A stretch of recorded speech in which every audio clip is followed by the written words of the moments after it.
Boa, legal.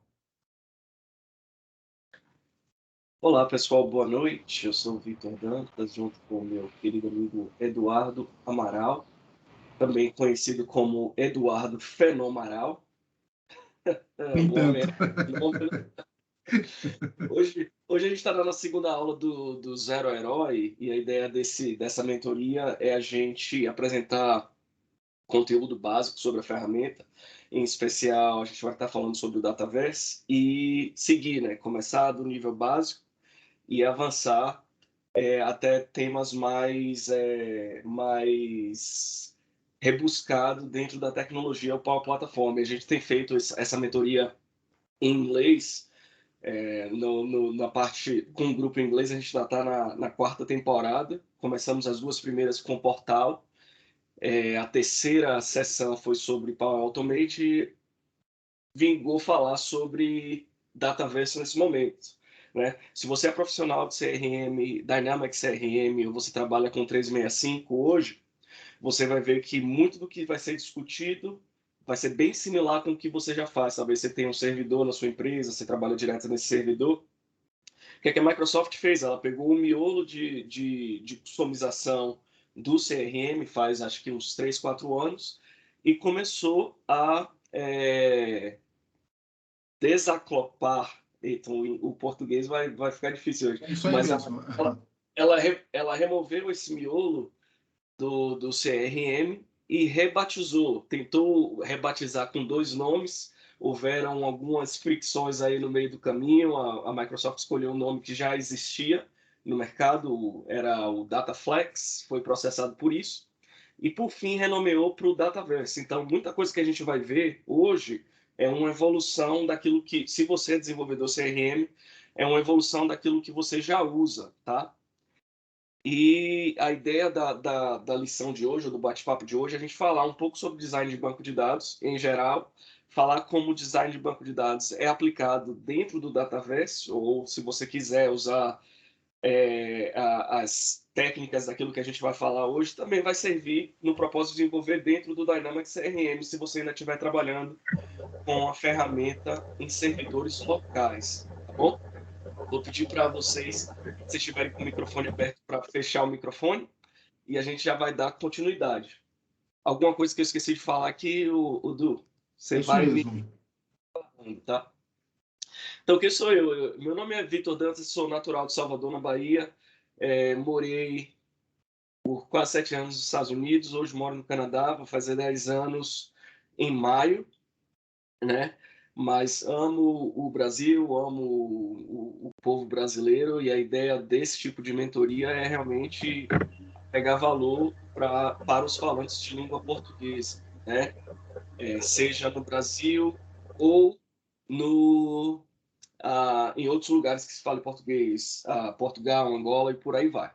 Esse vídeo ele vai estar disponível no canal de Zero Herói, o Zero to Hero, no YouTube, para aqueles que não puderem assistir a aula nesse horário, assistirem depois, ou se alguém porventura perder uma das aulas, as outras aulas vão estar disponíveis também nesse canal. Você pode escanear o QR Code e ver o restante dos detalhes, né? Eu gostaria de deixar um grande abraço aqui para todas as mulheres que estão nessa live. O mês de homenagem internacional das mulheres. Vocês vão ver que o meu browser aqui, para essa demonstração, eu coloquei o rosinha. Por que eu coloquei o rosinha? Porque depois que eu casei e tive 3 filhas, eu descobri que o rosa ele tem vários tipos de tons, né? E a gente se especializou em conhecer os segredos femininos, no sentido daquilo que se gosta, de como a gente pode ajudar elas a crescerem. Então, grande abraço à mulherada que está aqui e espero colaborar não só no dia de hoje, mas nas próximas aulas no futuro, tá bom? Aqui, vamos falar rapidinho o que é o banco de dados, seguido de considerações, processo de design, implementando um design no Dataverse, tipos de dados e, por fim, dependendo de quanto mais tempo a gente tem, a gente vai ter um período de questões e respostas, tá bom? O que é um banco de dados? Um banco de dados é uma estrutura que nos permite gravar ou guardar informações que elas podem ser acessadas com facilidade por empresas, por pessoas. Então, assim sendo, um arquivo texto pode ser considerado um banco de dados, uma planilha do Excel pode ser considerado um banco de dados, e por aí vai. A ideia de você guardar informação de maneira estruturada, que venha no futuro facilitar o acesso e permitir que empresas tomem decisões de forma inteligente ou pessoas tomem decisões de forma inteligente. No histórico de TI ou de tecnologia da informação, a gente vem de bases de dados que eram elas dependiam de arquivos e transicionamos, eu não sei da idade média aqui do público, mas no meu caso a gente transicionou de arquivos CSV para bancos de dados relacionais, Sybase, SQL Server, Oracle e por aí vai, Access também na época, eu sei que existem empresas que ainda usam bastante Access, mas houve essa transição, né, da ideia de um banco de dados baseado em arquivo para banco de dados relacionais, né? Mas o core, ou a ideia central do banco de dados é permitir que a informação esteja disponível para a tomada de decisão, e seja organizada de forma coerente, de forma sucinta, para que as empresas elas tenham acesso às informações quando precisarem, ou pessoas também, né? Hoje a gente tem os nossos bancos de dados pessoais, lista de contato, os nossos calendários com eventos podem ser considerados também bancos de dados, tá? Né? E por aí vai. Aí a gente vai ver quais são as considerações que se deve ter quando a gente quer fazer um bom design de banco de dados. Primeiro, se você está começando do zero, né, a primeira coisa que eu diria, e o Edu, ou quem quiser mais também adicionar nesses comentários aí, ou nessa parte da discussão, é você conhecer o seu dado, né? Primeiro, você precisa saber o porquê você está construindo um banco de dados. Na maioria das vezes, a falha no design de banco de dados, ela vem porque a gente não sabe o contexto ao qual aquele banco vai ser utilizado. Então é legal, quando você começar um design, você colocar uma frase central que define aquela base de dados, né? Esse banco de dados foi criado para fazer gestão de clientela. Esse banco de dados está sendo criado para fazer gestão de estudante. Por aí vai, porque você vai definir o escopo do seu banco de dados e não vai criar um monstro para tentar cobrir todas as necessidades é, da empresa ou até sua, né? Ah, vou criar um banco de dados porque eu quero todas as minhas informações lá. O que é que você vai colocar lá? Cartão de crédito, o olerite do seu salário, por aí vai. Aí vira um monstro, né? Então é interessante começar o design de banco de dados com uma frase principal definindo o que é essa base de dados. E aí, para o futuro, quando você, porventura, ou sair da empresa ou novos membros eles se agregarem ao time, eles vão saber, ó, esse banco de dados tem esse core statement ou essa frase principal, então eu sei o porquê ele existe, quais são os tipos de informações que vão fazer parte dessa base de dados, né? O segundo passo seria categorizar as informações, né? Eu tenho esse banco de dados, ou a gente está modelando, criando um modelo para um banco de dados novo, e esse banco de dados, no início, ele vai ser alimentado por todas essas planilhas do Excel que existem na minha empresa. Ah, tá, então vamos agregar ou categorizar esses arquivos. Arquivo X tem informação sobre cliente, o outro arquivo tem informação sobre faturamento. Aí você começa a pegar esses arquivos, essas informações, e colocar cada uma dentro de um container, um repositóriozinho, ou seja, talvez até uma pasta do Windows, né? Tá, informação do estudante tem um arquivo do João, arquivo da Helena, arquivo do José, todos eles têm informação sobre o estudante. Então vamos colocar esses arquivos nesse repositório aqui. Tá bom. Faturamento, coloca nesse lugar. Informação de vendas, coloca aqui. Por aí vai. Quando você tiver esses containers ou esses baldes assim já separado por cada categoria de informação, você entra em cada arquivo ou se houverem outros bancos de dados e você começa a inspecionar cada informação relacionada a cada uma categoria, né? Se eu estou falando sobre estudante, quais são as informações que eu tenho nesse arquivo? Eu tenho nome é o nome da pessoa, sobrenome, data de nascimento. Então, são atributos de cada categoria. Aí eu começo a fazer a quebra da informação, a quebra dos arquivos em atributos, né? E, por fim, quando eu tenho os meus containers com esses atributos, eu posso começar a definir o design do meu banco de dados, né? Eu faço o meu design muitas vezes usando Excel. Descobri que o arquivo do João tem informação sobre estudantes, tem data de nascimento, primeiro nome, o sobrenome, tipo sanguíneo, se teve Covid ou se não teve Covid, se tem doenças congênitas que podem trazer algum tipo de situação mais grave, se for colocado num cenário de aula pessoal, e por aí vai. Você vai separando esses atributos dentro de uma ferramenta de modelagem de dados que seja mais confortável para você.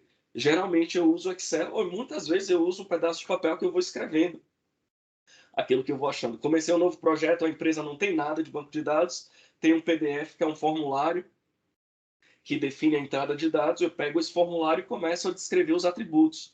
Tem uma tabelinha aqui, já me indica que tem um relacionamento de pai para filho, de um para muitos. Então essa tabela aqui é separada. Vamos descobrir quais são as informações que vão fazer parte dessa tabela. E por aí vai. No meu caso, eu não preciso de muita coisa para fazer a modelagem de dados.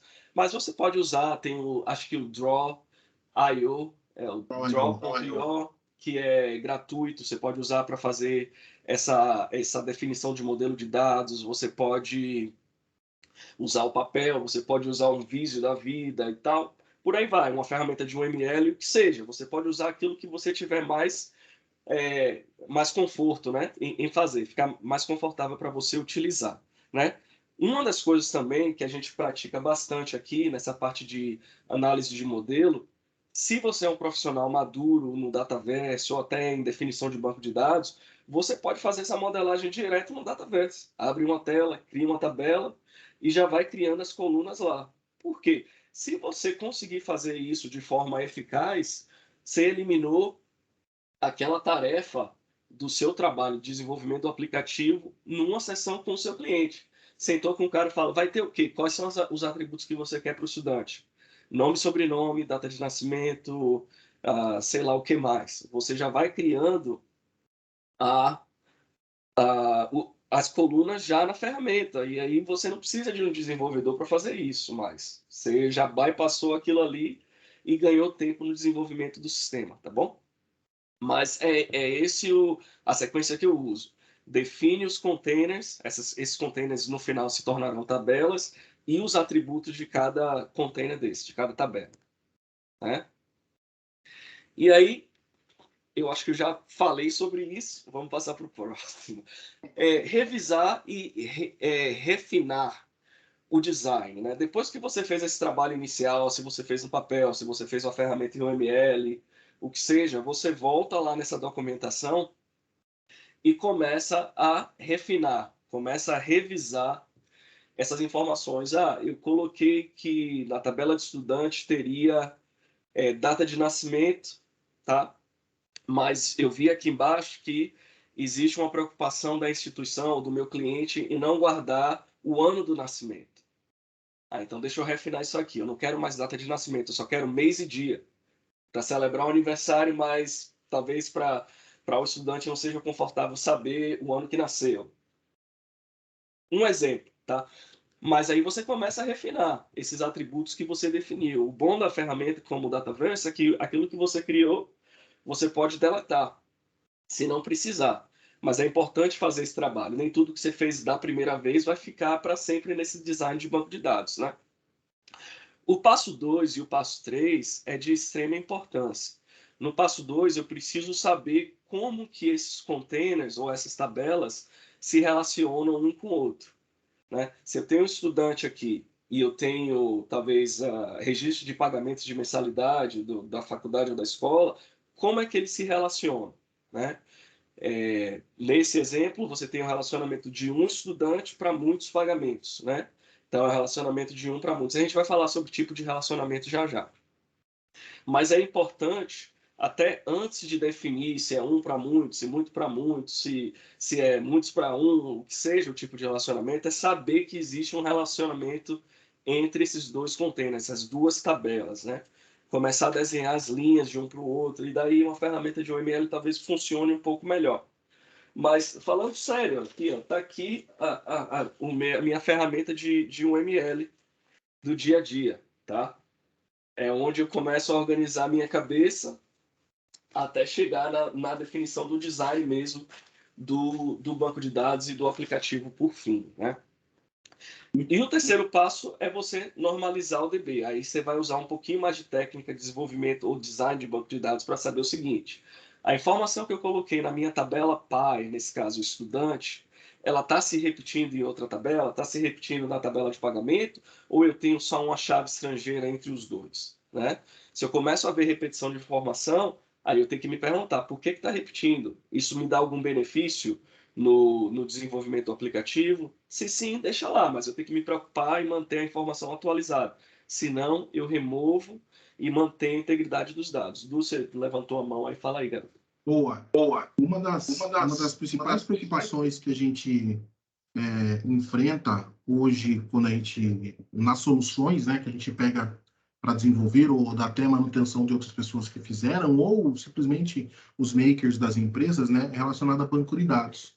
É muito importante aquilo que o Victor falou, de conhecer os dados, é uma das partes mais importantes. E aí tem algumas técnicas, algumas metodologias que te ajudam para que seu banco de dados seja um banco de dados criado corretamente. Um exemplo disso, uma metodologia, é a data-driven, né? Que é a tomada de decisão em cima dos dados. Hoje, ou antigamente, quando a gente fazia o desenvolvimento de soluções, a gente preocupava com o desenvolvimento linear. Quando eu falo de desenvolvimento linear, é entrada, processamento e a saída por final. Quando a gente fala de data-driven, esse entrada, processamento e saída, ela se inverte. A gente tem que pensar primeiro na saída, depois, obviamente, na entrada e aí sim no processamento, né? Por que isso é importante? Possivelmente já aconteceu com vocês de desenvolver uma solução e quando foi gerar um relatório em Power BI, em Excel, daquilo que vocês desenvolveram, vocês não conseguiam encontrar a melhor forma de extrair aqueles dados. Por quê? Porque vocês não pensaram no resultado final daquilo. Então, o resultado final, ele interfere diretamente como que você vai desenvolver o banco. E outra coisa muito importante que o Victor falou aí, né, a questão de normalização, possivelmente ele vai passar mais para frente, a normalização, as pessoas, às vezes, se preocupam, Vini está aí, Vini Basile, as pessoas se preocupam muitas vezes de criar uma normalização, não, porque eu vou criar a primeira forma normal, aprendi na faculdade, né? Vou criar a primeira forma normal, ou a segunda, ou a terceira, existem 7, mas as mais conhecidas são a primeira, a segunda e a terceira, e as pessoas tentam aplicar a regra no seu máximo de normalização. Mas, às vezes, uma tabela desnormalizada, ela favorece muito mais a sua aplicação e o resultado final dos dados que você vai extrair, tá? Então, é muito, muito importante entender o contexto da sua aplicação para que você não atrapalhe também em cima de um banco que você construa, você não atrapalhe na performance da sua aplicação também, tá? Então, isso aí é uma arte, tudo isso que eu estou falando é uma arte, a arte de modelar bancos de dados, né? Então, não é simplesmente, estudou ali e já faz. Então, isso é praticável, tá? Então, eu não estou conseguindo ver o comentário aqui, mas isso é para praticar. Como o Victor falou ali, papel de pão serve justamente para isso, né? Para a gente colocar nas tabelas, ok, eu tenho as tabelas, ok, quais são agora os campos que fazem parte dessa tabela, né? Os campos são esse, esse e esse. E aí eu crio outra tabela, opa, esse campo aqui, ele pode se relacionar com essa tabela, criar o relacionamento. Isso aí é na prática, tá? Então, isso aí, a gente vai praticando, a gente começa a enxergar algumas coisas diferentes, tá? Foi só uma colocação aí a respeito do papel de pão, e eu faço papel de pão aqui também, uso Excel também às vezes, tá, Vitor? Às vezes é muito mais rápido, né? Vai lá no papel, e aí às vezes eu abro aqui, para mostrar para o time, eu abro aqui, o banco de dados tem que ser desse jeito, foi construído dessa forma, mas tem que ser feito dessa forma, porque a performance é assim, assado, né? Então é importante, eu uso anotações aqui, uso o Writer aqui, né, que é a aplicação aqui do Windows para poder desenvolver e tal. Então, é isso, tá, pessoal? Então, pode continuar aí, Vitor, uma colocação bem rápida. Legal, legal. Então, vamos falar sobre essas regras de normalização. Eu estou falando mais de desenvolvimento de banco de dados em geral, e algumas dessas regras a gente vai ver, talvez hoje ou ao decorrer do curso, que elas são quebradas pela própria Microsoft dentro do Dataverse. Então, sim, a gente está falando do que é normal, que é bom da gente praticar, mas a ferramenta em si quebra algumas das regras de normalização, né? A primeira regra de normalização é que um campo ele deve guardar uma informação única, né? A gente já viu bancos de dados por aí, onde você tem uma informação, aí tem uma vírgula, é outra informação, ou até um pipe, né? Um canil ali no meio e tal, separando, reutilizando um campo com várias finalidades, né? Se você abrir uma base de dados do Dataverse hoje, você vai ver que existe um tipo de campo que faz esse tipo de prática, que é o de opções. Quando você seleciona opções múltiplas, vai ter lá o código da primeira, vírgula, o código da segunda, o código da terceira. Então, meio que quebra essa questão da primeira regra de normalização, apesar de eles estarem lidando com um tipo de dado só, né? São vários valores, mas é só um tipo de dado, É um né? tipo de dado complexo, né, Vitor? Esse daí, né?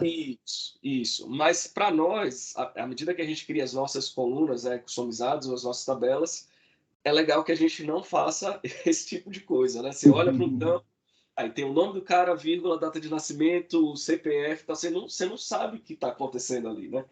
Então, cada coluna deve ter a sua informação específica, né? A segunda regra é que as informações que fazem parte da tabela, elas precisam estar vinculadas à representação daquela chave primária. O que é que eu estou querendo dizer com isso? Se eu tenho uma tabela de estudante, eu não posso ter uma informação que, se eu voltar àquela chave primária, ela representa outra coisa. Tá? Data de nascimento dos meus pais na tabela de estudante. É uma quebra da segunda regra de normalização. Se eu preciso guardar essa informação, eu vou ter uma tabela de pais e eu vou ter a informação da data do nascimento dos meus pais lá. Não posso ter. Data da mãe vai ser o primeiro valor, vírgula, data do pai. Não existe isso, né? Então, essa é a segunda regra de normalização. A terceira regra é que um campo ele não pode depender de um outro campo que faz parte de outra tabela. Tipo, eu tenho a tabela B e eu tenho informação na tabela B que depende da chave que existe na tabela A.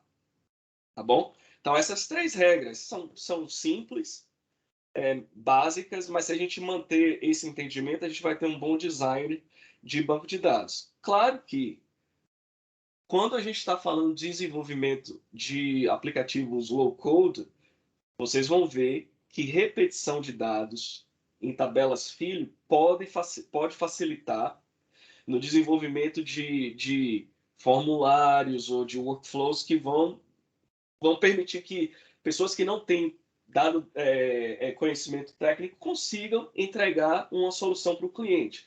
Então, assim, repetição de dados dentro do Dataverse não é em si uma prática ruim, mas ela precisa ser catalogada para que você mantenha a integridade dos dados. Se eu repito o nome dos meus pais numa tabela filho, porque eu vou gerar um relatório em cima dessa tabela filho, eu ganhei tempo, porque eu desenvolvi o meu relatório usando low code, mas eu preciso ter ferramentas que vão atualizar o nome do pai nessa outra tabela, se o nome dos pais mudarem na tabela acima. Não sei se vocês entenderam os trocadilhos, mas a ideia é a seguinte: criei repetição de dados porque vai facilitar para mim num aplicativo e por aí vai, mas eu preciso manter esses dados sincronizados, tá bom? Então, não que repetição de dados seja ruim, mas a gente precisa manter a integridade dos dados, né? E as três regras que eu falei, só para a gente reiterar, a primeira é não catalogue informações múltiplas no mesmo campo. A segunda é que a informação que você coloca numa tabela precisa estar diretamente relacionada à chave primária dessa tabela. E a terceira é que a informação que existe na tabela ela não pode ser dependente de uma chave primária que está fora. Tá bom? Boa. Deixa eu compartilhar uma tela rapidinho aqui, Vitor, Vai lá. pra gente... Rapidinho, tá? Deixa eu só...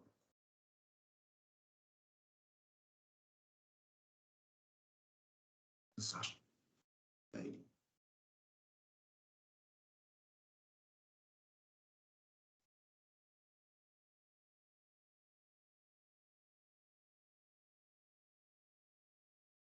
Boa. O que o Vitor falou aí um pouquinho que acontece bastante, né? Até quem foi que falou aqui? Acho que foi o FMU, desculpa, tá? Não tá seu nome ali. O importante é funcionar, né? Às vezes a gente tem que. Meu writer fechou aqui, né? Peraí. Pedi. Tá mostrando sua conta agora aí do Bradesco, viu? Boa, não tem problema. O pessoal vai começar depois a fazer Pix aí, miséria, né? O pessoal vai começar a fazer Pix. Deixa eu só.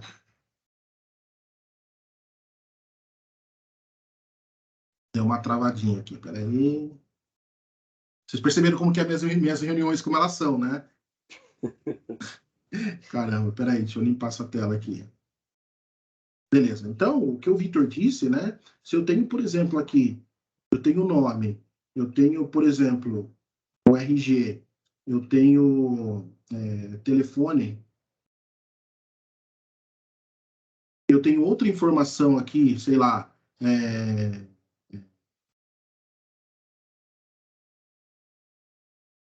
modelo carro, seja lá. E aí eu teria que criar uma tabela de carro, tal, para poder fazer esse relacionamento. Se eu coloco essa informação neste campo aqui, eu tenho que me preparar para que essa informação ela faça alteração, eu crie mecanismo para que essa alteração, no momento que eu alterar informações do carro, essa informação ela seja alterada também, tá?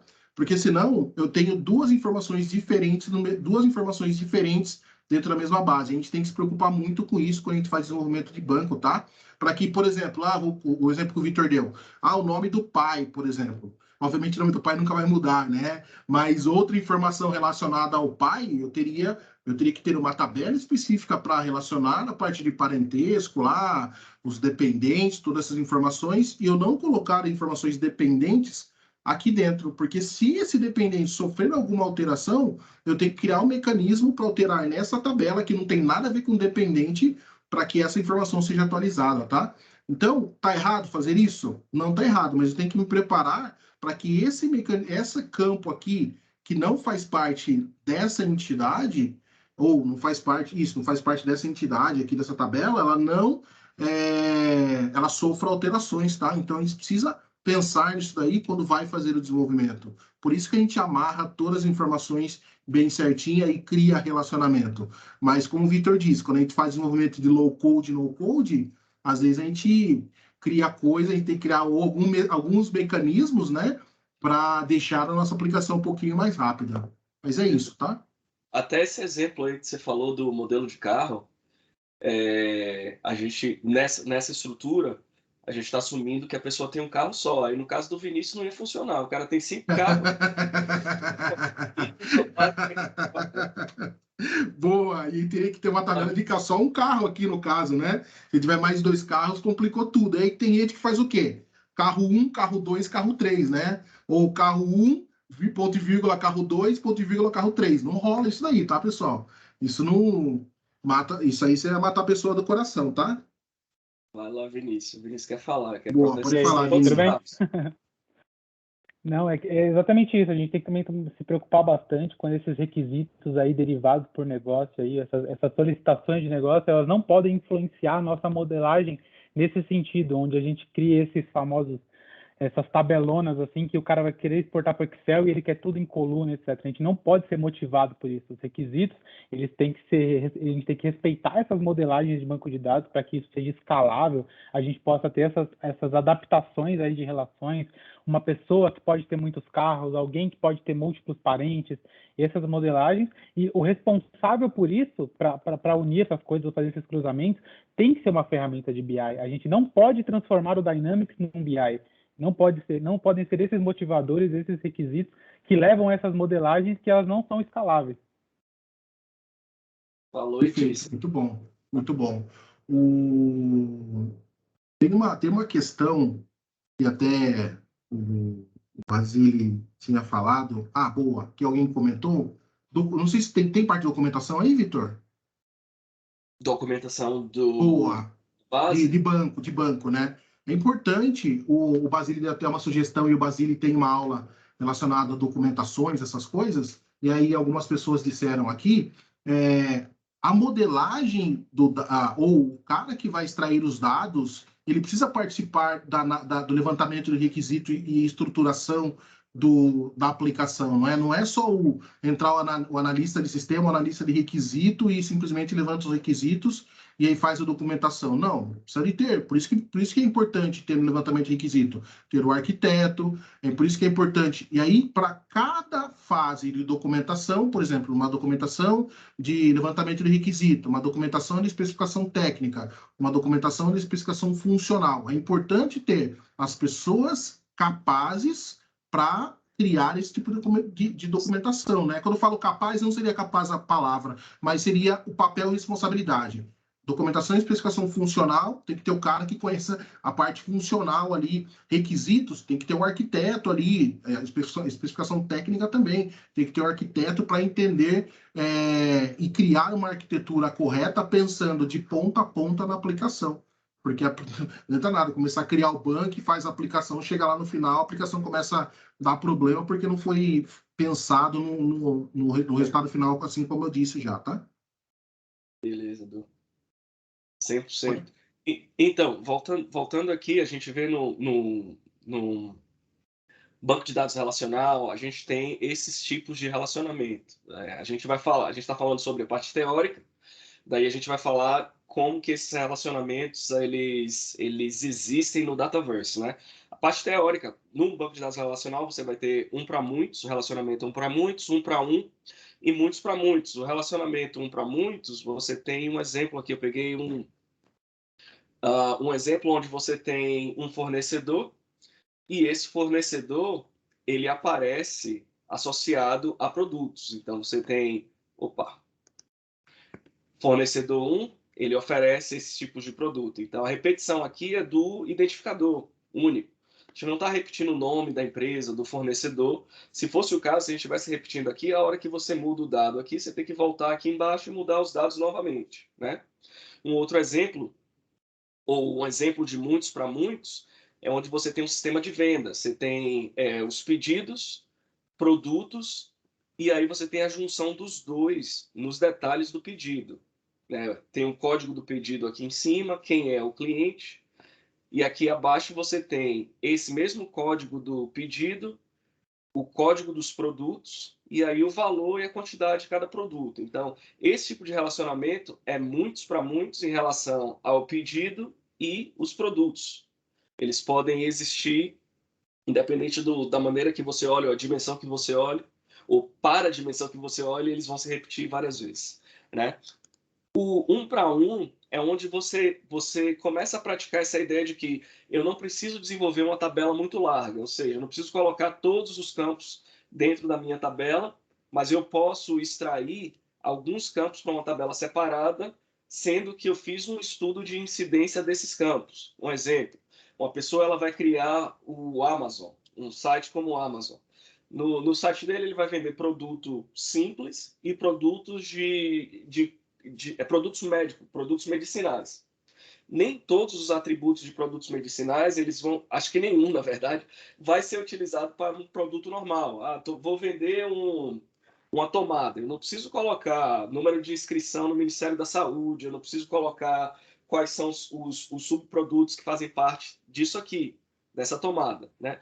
Então, os campos relacionados à parte médica, à parte química da coisa, eles não vão ser usados para esse tipo de produto. Então, eu posso ter uma tabela geral de produto com o identificador, o nome, a descrição e talvez o preço unitário, e eu tenho uma outra tabela que define mais informações para produtos que são produtos relacionados à medicina, produtos químicos, nesse exemplo. Então, o que é que acontece?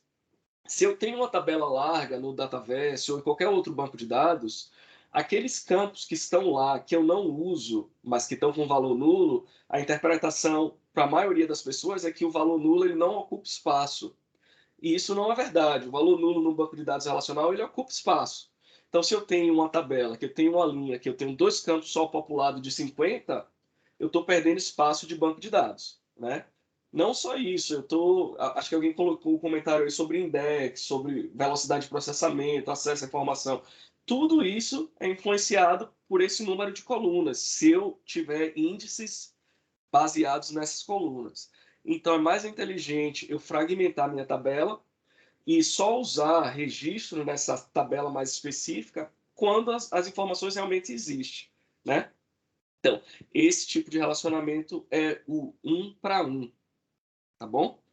E, por fim, aqui eu tenho uma captura de tela do que é a base de dados do Dataverse. Quando a gente cria um banco de dados do Dataverse, o que é criado automaticamente para a gente lá, que são essas colunas do lado, dependendo de como você esteja vendo, do lado esquerdo, tá? Conta, atividades, contatos, moeda e por aí vai, né? Por que eu vou mostrar isso? Porque agora a gente vai dar um passo para definir informação dentro do Dataverse, né?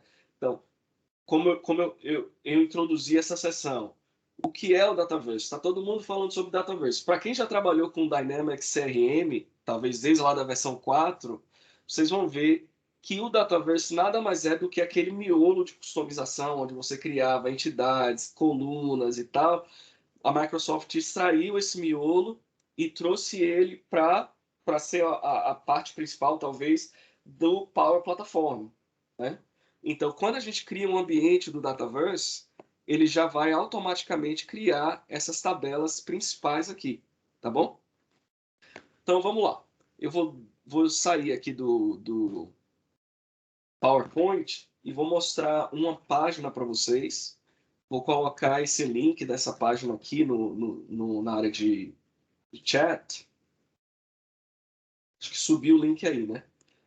O que é isso? A Microsoft disponibiliza hoje ambiente de desenvolvimento para o Power Platform. Se você não tem um ambiente que você pode começar a treinar, você pode acessar essa página, clicar em algum dos links aqui e você vai sair lá. Você vai criar um ambiente para você, tá bom? E o que a gente vai mostrar hoje na demonstração é acessando esse ambiente. Um ambiente de desenvolvedor que eu agradeço o Eduardo ter criado para nós aqui em português.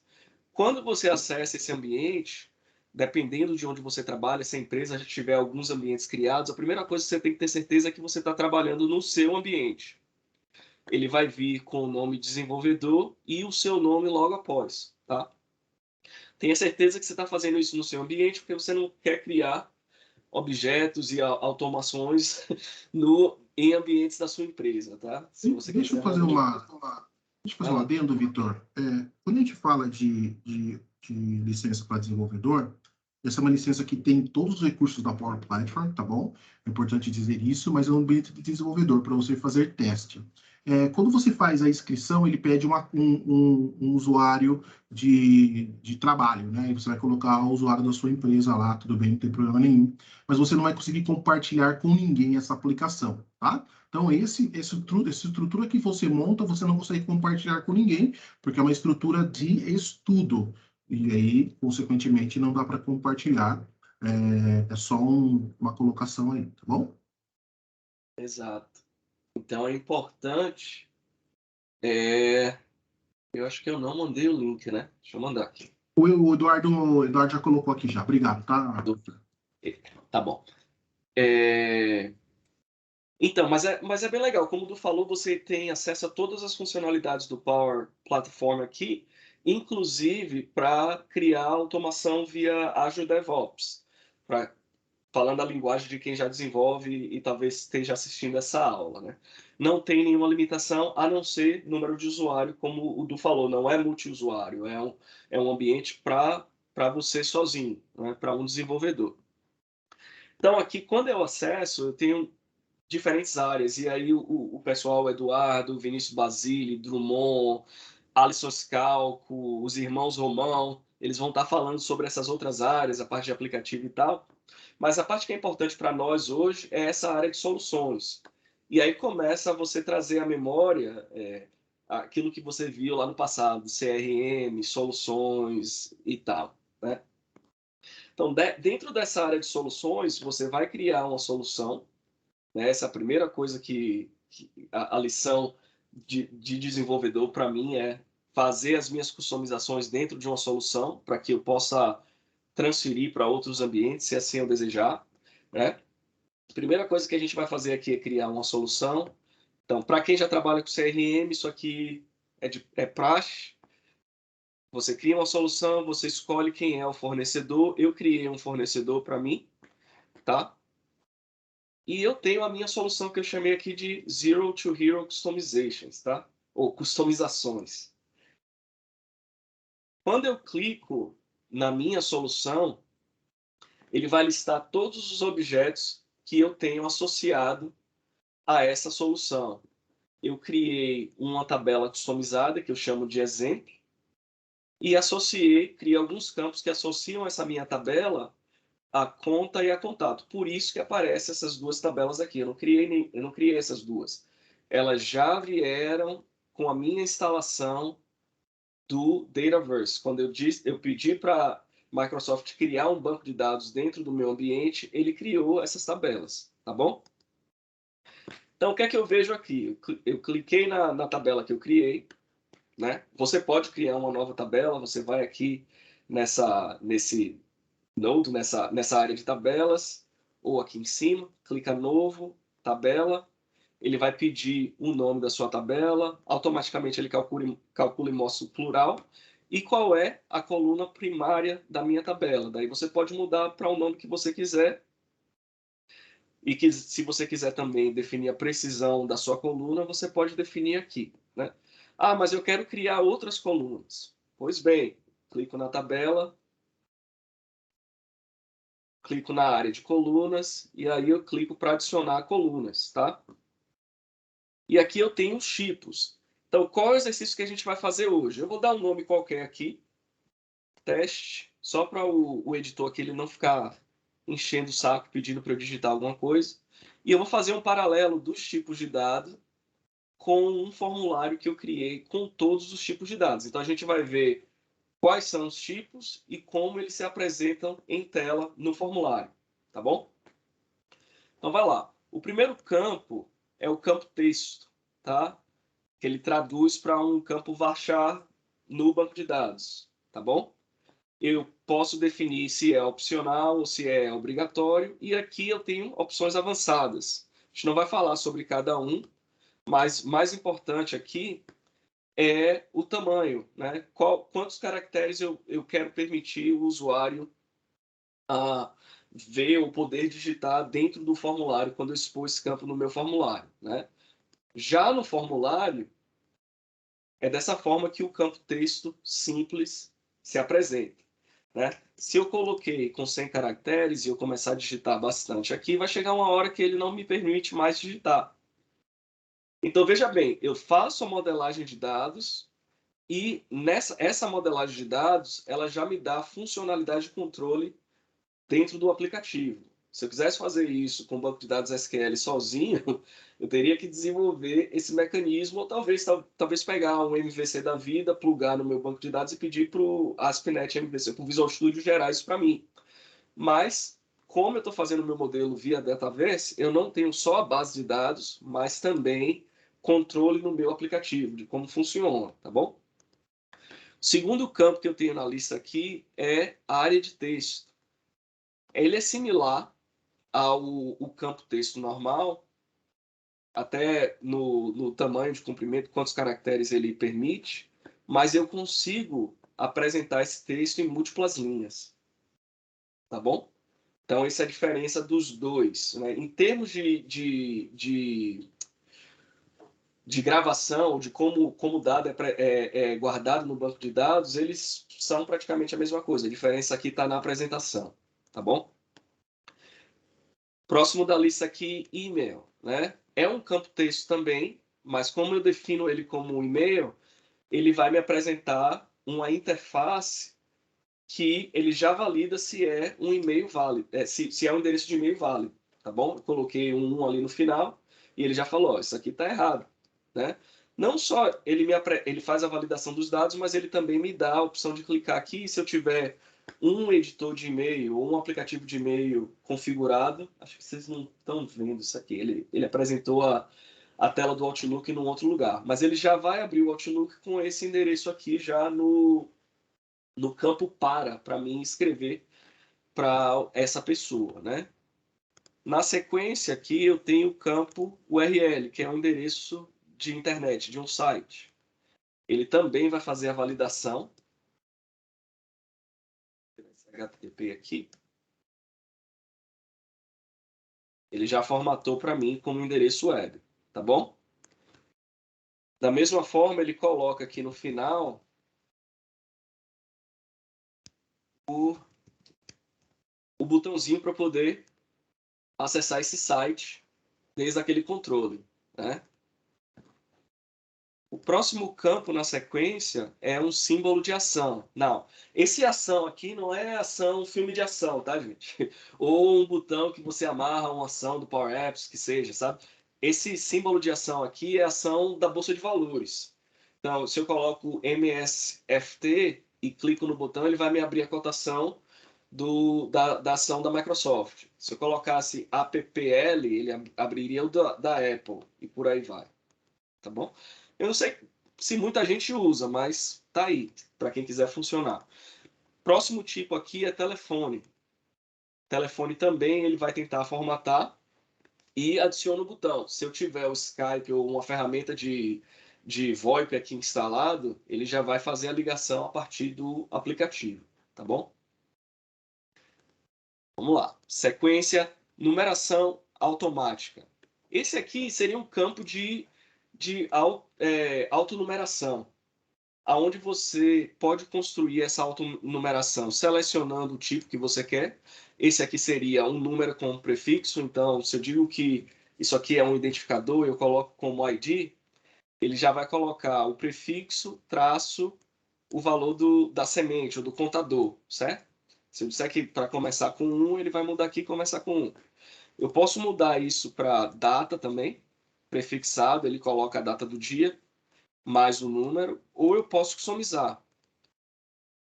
Se eu colocar personalizado, aí eu posso definir o que é que eu quero ver no meu campo de autonumeração. Então, eu peguei ano, o número da sequência formatado com 4 dígitos. Ah, eu quero colocar um prefixo. Ah, qual é o prefixo? ID, traço, ano, traço, número da sequência. Né?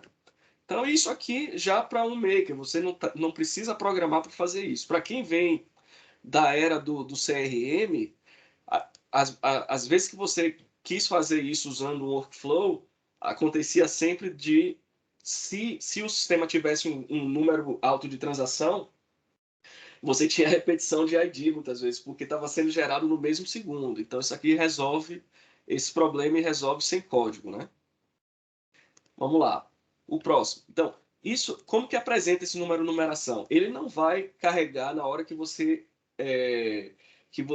carrega o formulário. Ele vai ser gerado depois que você salva. Então, se eu pedir para criar um registro aqui, ele vai aparecer em branco, mas a hora que eu salvar aqui, ele faz o cálculo e me mostra já o contador. Beleza? Você não tem como fazer a reserva daquele número. Ele só vai comitar e gerar o número a hora que você salva. Então, vamos lá. A próxima seção aqui é de números. Vou apressar um pouco aqui. Então, eu tenho o número inteiro, bem básico. Né? A única coisa que eu falaria aqui é a questão do intervalo. Se você quer de 1 a 100, você configura aqui, e daí a hora que o usuário fizer um input, o sistema ele vai validar.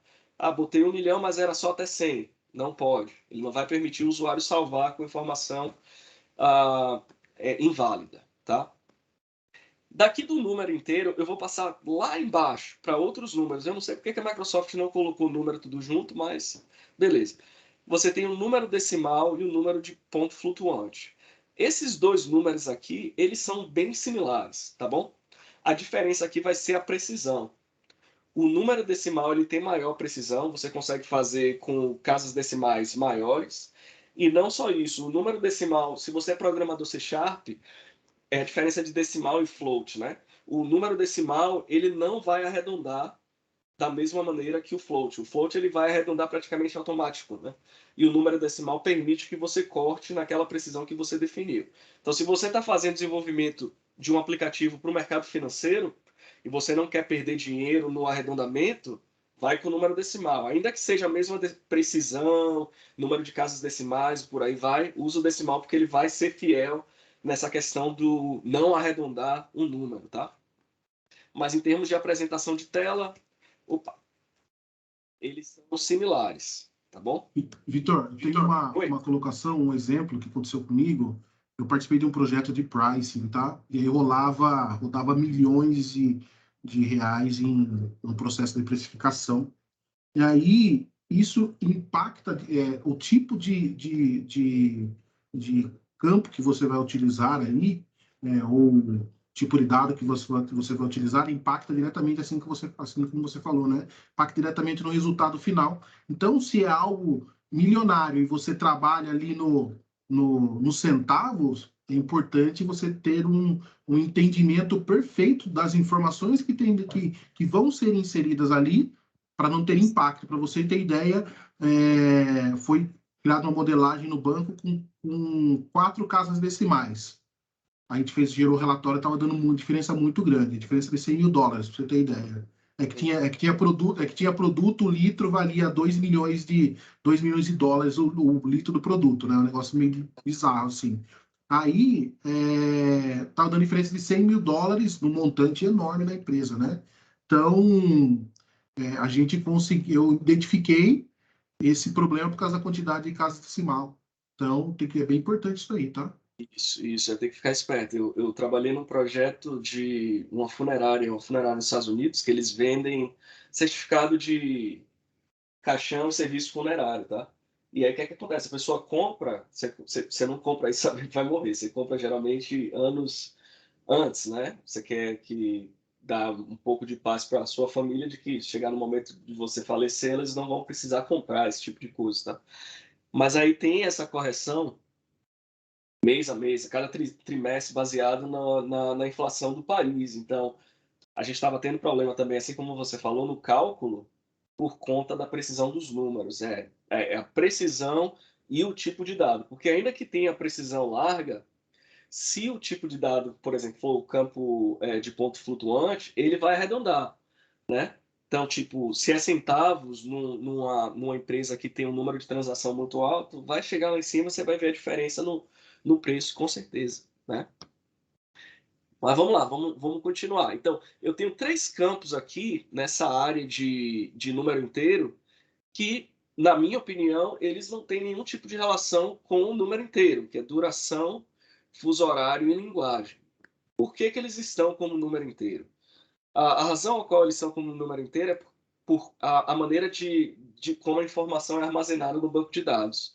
No caso de duração, você está contando minuto, 15 minutos, 30 minutos, por aí vai, mas o que está sendo guardado no banco é um número inteiro, né? A mesma coisa para a linguagem. Existe um código de língua, aqui só está mostrando português, mas se eu tivesse outras línguas, outros idiomas no Dataverse, ele iria mostrar esses outros idiomas, né? Sei que o inglês canadense, o código é 1033, se eu não me engano.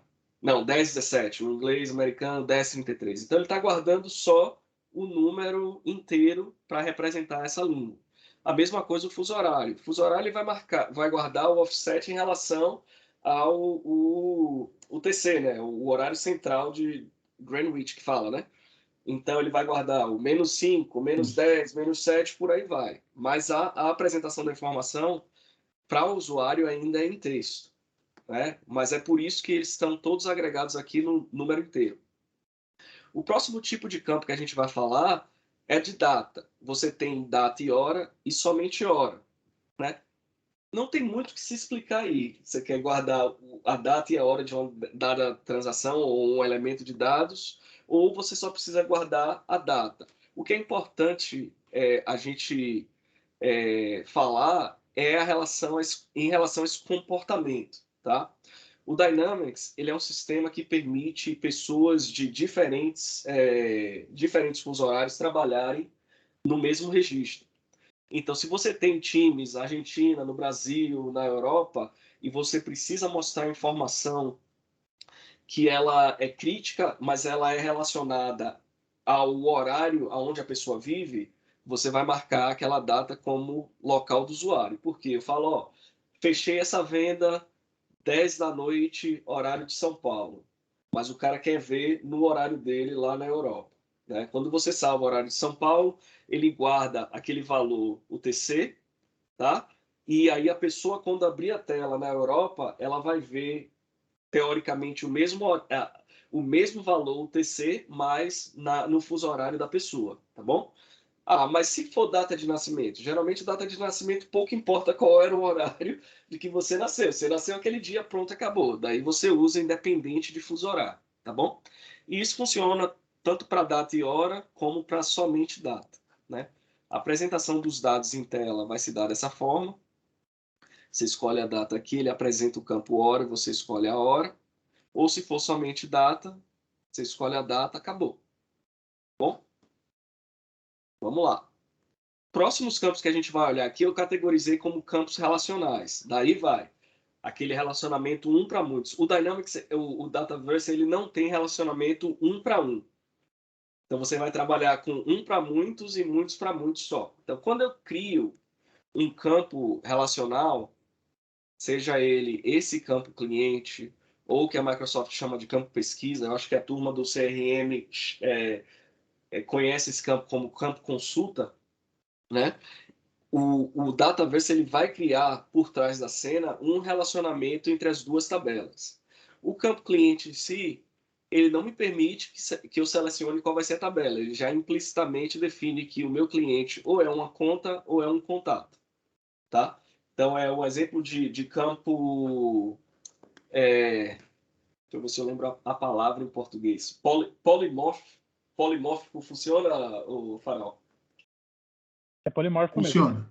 Pronto. Isso Então, aí. por quê? Porque ele tem diferentes formas. Ele pode existir, o relacionamento pode existir do cliente ponto conta, que seria o B2B, o B de cliente para cliente, ou de empresa para empresa, ou contato de empresa para pessoa física, né? É esse o campo cliente. Mas eu posso criar um campo do tipo pesquisa ou consulta e escolher qual vai ser a tabela relacionada. Então, ele me dá a lista de todas as tabelas no meu banco de dados e eu falo aqui, ó, eu quero relacionar a conta. Daí, quando eu salvo esse campo, a apresentação é a seguinte. Aqui acima eu tenho um campo cliente, tá? Que está me listando aqui todas as contas, mas eu posso selecionar também contatos. E no segundo caso aqui, eu criei um campo consulta apontando para a tabela de contatos direto. Então, eu não tenho como selecionar uma conta aqui. Beleza? Vamos seguindo. Ô, Vitor, Daí, opa, vai lá. desculpa. Cara, saiu tem um novo recurso aí, uma nova coluna que ela não aparece na interface ainda, que é o lookup polimórfico mesmo, que é você poder selecionar mais de uma tabela, independente de ser cliente, que é só conta ou contato, tá? Isso entrou em GA em setembro do ano passado, tá? Ele só não aparece via interface. É um recurso bem útil e ele casa bastante com daquele exemplo que você deu lá de ter um produto, que o produto ele como uma casca, né, as informações comuns de um produto, mas os detalhes, as especificações podem ser uma tabela à parte num lookup polimórfico. Então, no polimórfico, eu tenho os detalhes, e esses detalhes podem variar, podem ser tabelas diferentes. Casa bem com isso daí. Maravilha, maravilha. Então, na sequência aqui eu tenho alguns outros campos. Tem um campo que é opção, seria para os desenvolvedores aquele conceito de pick list. Eu tenho praticamente um tabelão lá que eu tenho várias opções e eu posso usar essas opções em diferentes campos no meu aplicativo. Quando eu faço isso, eu posso selecionar uma lista de opções já definida ou eu posso criar um novo, tá bom? Eu tenho esse campo aqui com a lista de opções e pelo minha falta de criatividade, as opções são opção 1, opção 2 e opção 3. O campo opção me permite selecionar um só, tá bom? eu tenho um outro tipo de campo que é similar, que eles chamam de opções, tá? Mesmo conceito, eu posso apontar para uma lista de opções, mas nesse cenário aqui, o campo me permite selecionar mais de uma opção. Beleza? Na sequência, eu tenho o campo que eles chamam de sim ou não, um campo booleano, onde eu tenho como trocar o label, né, o rótulo desse campo, mas só são duas opções. A diferença aqui é o seguinte, ó, esse tipo de campo, se você cria ele numa tabela já existente, esse campo, para os registros existentes, ele vai ser nulo. Mas aí, se você abrir a tela e você fizer uma modificação no outro campo e salvar, você não tem como anular. Você não tem como dizer assim, não é sim nem não. Deixa o usuário decidir numa data futura, não. Vai ser ou sim ou não. Então, uma das estratégias que as pessoas usam muito é criar um campo opção, que seja sim, não, mas esse tipo de campo vai permitir nulo, vai permitir o usuário retornar para um estado de nulo, se for necessário, tá bom? E aí, por fim, eu tenho mais dois campos, são campos tipo arquivo. Se eu for aqui na minha lista, você tem arquivo e o campo tipo imagem, tá? A apresentação desses campos na tela, ela vai ser dessa forma, você seleciona o arquivo. Vou colocar, não sei, deixa eu ver se tem algum arquivo aqui interessante. Vamos lá, esse aqui é um arquivo. E o campo imagem, eu posso selecionar ele também. E se esse campo imagem for o primeiro campo que eu criei na minha tabela, ele não só vai salvar a imagem no campo, mas ele vai mostrar essa imagem também nesse íconezinho aqui representando o registro, tá bom? Se eu fizer um refresh aqui da tela, se eu der uma atualizada na tela aqui, vocês vão já mostrou já lá, né? Essa imagem como um ícone do meu registro, tá bom? Né? Então, eu acho que eu pulei um campo, que era o campo de multilinhas. Desculpa, gente. Eu falei sobre o campo do tipo área de texto, que ele pode ter linhas num componente mais comum, mas existe um outro campo também chamado texto com várias linhas, né? Área de texto, texto com várias linhas. Eu não sei porque que eles traduziram dessa forma, mas de qualquer sorte, a diferença desses dois campos é a maneira de que o dado é guardado no banco de dados. O campo área de texto ele permite somente até 4.000 caracteres, aonde esse campo aqui ele permite 1.047.000 e um pouco mais, né? Então você consegue guardar mais coisas. E aí o legal é que quando você vai no editor de formulário, você tem como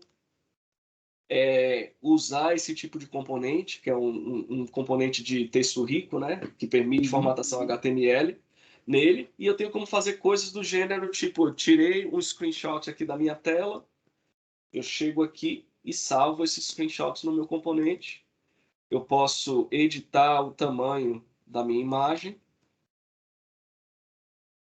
e colocar um pouco mais de conteúdo um pouco mais rebuscado no meu campo, tá? E salvar.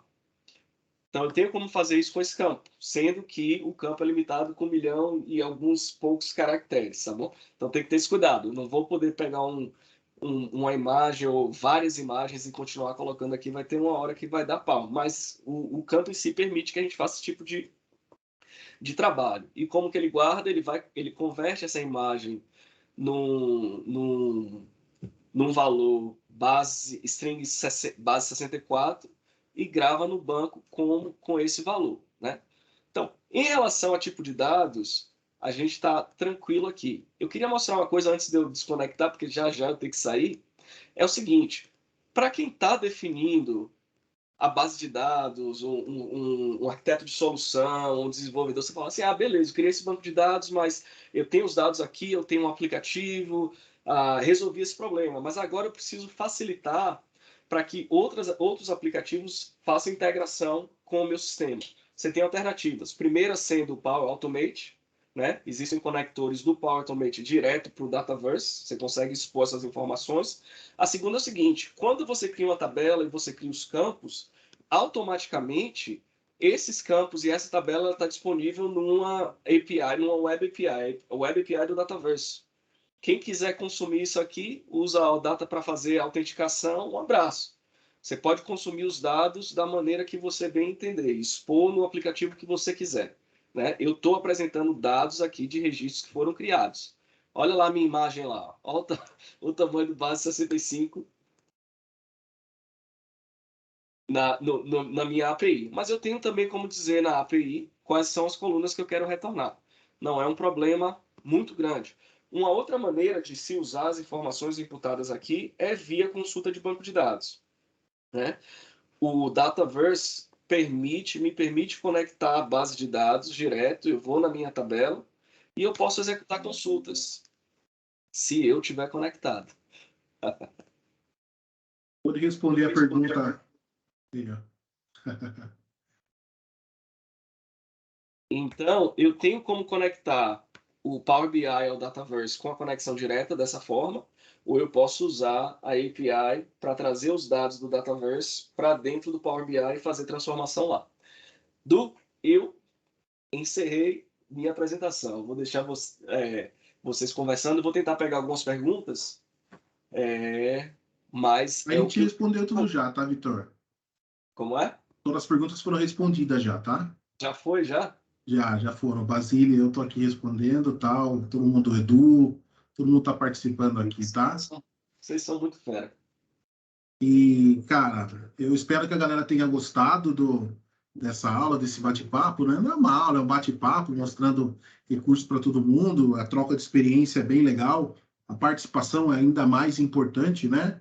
Quando o Basílio ele ajuda, o Du veio responder algumas coisas, então muitas pessoas responderam aí também, tá? Então, mais uma vez, como eu disse, comunidade é isso, troca de informação, quando um tem uma dúvida, o outro vem ajuda, tá? E vamos deixar o negócio bem legal para que todo mundo se divirta. E o final a ideia é a gente se divertir aqui, né? E é isso. Mais uma vez, muito obrigado, Vitor, pela aula de hoje, pelo bate-papo de hoje. Semana que vem, possivelmente, é você, né, Basílio? Possivelmente é o Basílio na semana que vem, tá? Vai falar bastante coisa. O Basílio possivelmente vai falar não somente a aula de semana que vem, em outro dia também ele vai falar, porque o Basílio tem bastante coisa. O Basílio é o mestre do PCF. Então, se vocês... ele é como que é o faraó? Ele é o faraó do Fiz PCF. um bonequinho, hein? Fiz um bonequinho. Você fez faraó, fez faraó. Então, o Vini é o faraó do PCF, tá? Então, para quem não conhece PCF, o Vini acho que é o cara que mais conhece PCF aqui do Brasil, não tenho dúvida. Certeza que ele é. Certeza. Ô, Vitor, é ou não é, Vitor? Não, é. Humildade é a pessoa reconhecer aquilo que não é, mas também saber quem é, né? Exatamente. Então, o cara, o PCF do faraó. O faraó do PCF, né? Então, pessoal, muito obrigado pela aula de hoje. Muito obrigado por todos estarem aqui. Batemos 28 pessoas, 30 pessoas aí na aula de hoje. Foi bem legal. Espero que na semana que vem vocês estejam aqui para a gente bater papo. A gente faz isso de coração, né? E vamos que vamos, tá? Então, muito obrigado mais uma vez, Vitor, Vini, Basílio, todo mundo que falou aí, tá bom? Falar uma coisa rapidinho que a gente estava falando lá no início sobre comunidade, né? Existe muitas vezes a impressão de que as pessoas elas estão postando bastante conteúdo e é meio que uma competição, né? Ah, tal pessoa postou o conteúdo que eu postei, ou tal pessoa falou tal coisa que eu falei. Para mim, e o Basílio Du, a gente teve a oportunidade de se conhecer pessoalmente no final de 2019. Para mim, pouco importa, tá? Aquilo que você viu aqui, que você aprendeu, se você quiser se apropriar, muitas vezes fazer um post, um blog e tal, e até usar seu nome como referência de ter esse tipo de conhecimento que foi seu, que você criou e que seja, para mim não tem importância, desde que você faça isso para ajudar outra pessoa, né? Você fazendo isso para ajudar outra pessoa, conhecimento é de todo mundo. Você pode se apropriar, pode fazer o que quiser.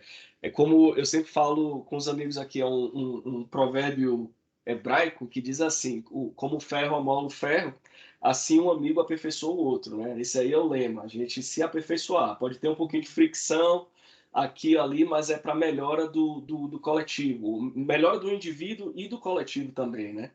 Então, fica aqui meu apreço, né, pelas pessoas que participaram aqui, pelos amigos que conectaram, pelo Du, o Vinícius, a turma que está organizando as classes aí em português. É bem gratificante saber que vocês têm um coração em realmente ajudar pessoas, tá bom?